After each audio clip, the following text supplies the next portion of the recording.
পঞ্চায়েতে বড় নিয়োগের ইঙ্গিত, ফের শুরু হবে 100 দিনের কাজ। আগামীর ব্লুপ্রিন্ট জানালেন দিলীপ ঘোষ। কলকাতায় সাংবাদিক বৈঠকে গ্রামীণ উন্নয়ন, কর্মসংস্থান এবং পরিকাঠামো গঠনে বড় পদক্ষেপের ইঙ্গিত দিলেন বিজেপি নেতা দিলীপ ঘোষ। বিধাননগরে এক সাংবাদিক বৈঠকে তিনি জানান, পঞ্চায়েত ব্যবস্থাকে আরো স্বচ্ছ, জবাবদিহিমূলক, দুর্নীতিমুক্ত করার লক্ষ্যে একাধিক কেন্দ্রীয় প্রকল্পকে নতুন করে গতি দেওয়া হবে। পাশাপাশি পঞ্চায়েত স্তরে ব্যাপক কর্মসংস্থানের সুযোগ তৈরি এবং 100 দিনের কাজ পুনরায় শুরু করার কথাও উল্লেখ করেন তিনি। দিলীপ ঘোষ বলেন, পঞ্চায়েত ব্যবস্থাকে সাবলীল ও দুর্নীতিমুক্ত করাই আমাদের লক্ষ্য। গ্রামোন্নয়ন দপ্তরের অধীনে সমস্ত কেন্দ্রীয় প্রকল্পকে কার্যকরভাবে চালু করা হয়েছে এবং আগামী দিনে আরো জোরদার করা হবে। গ্রামীণ পরিকাঠামোয় 2,500 কোটি টাকার বিনিয়োগ। তিনি জানান, প্রধানমন্ত্রী গ্রাম সড়ক যোজনার আওতায় রাজ্যে প্রায় 2,790 কিলোমিটার নতুন গ্রামীণ রাস্তা ও একাধিক সেতু নির্মাণের পরিকল্পনা রয়েছে। এই বিকল্প প্রকল্পগুলির জন্য প্রায় 2,500 কোটি টাকা বিনিয়োগ করা হবে, যা গ্রামীণ যোগাযোগ ব্যবস্থা উন্নত করার পাশাপাশি কর্মসংস্থানও বাড়াবে। ফের শুরু হবে 100 দিনের কাজ।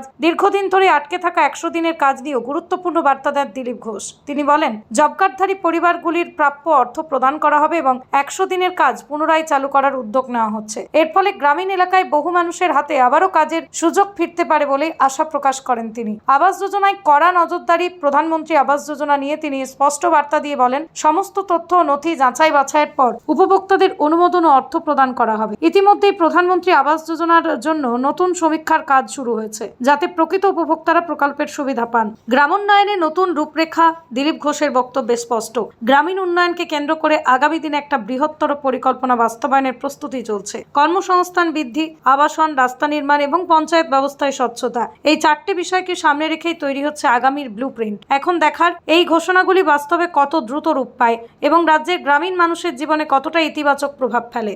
স্টোরি বাংলা।